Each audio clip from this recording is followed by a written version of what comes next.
O yan, magandang umaga mga kaibigan. Nakita nyo yan, ang puno ng nyog na parang tinaga. Ito po ay nangyari kaninang madaling araw, mga alas 4 ng madaling araw. Dito sa Barangay San Isidro ay tumama po yung kidlat.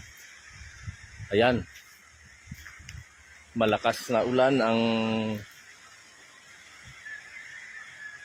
Malakas ang ulan kaninang madaling araw at sumabay pala itong malakas na kidlat. Kita nyo, parang binaril lang Armalite. O ayan, dito po tumama.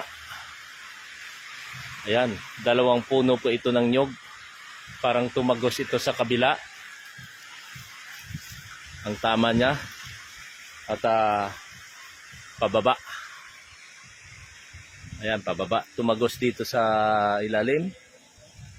Tapos ito yung isang puno. Ayan. Kita nyo yan.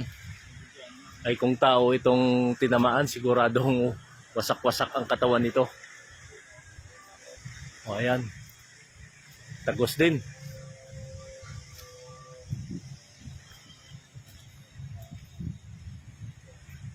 Tumagos din sa kabilang side ng puno ng nyog.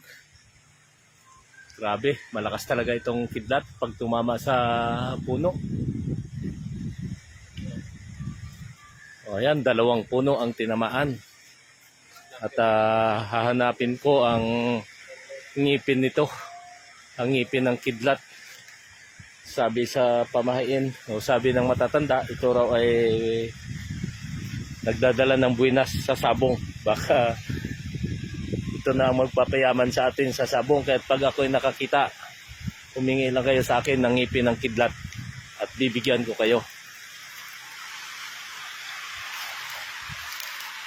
Yan. Grabe. Grabe talagang tama. Tagos sa kabilang side. So hanapin natin ang ngipin. Wala naman.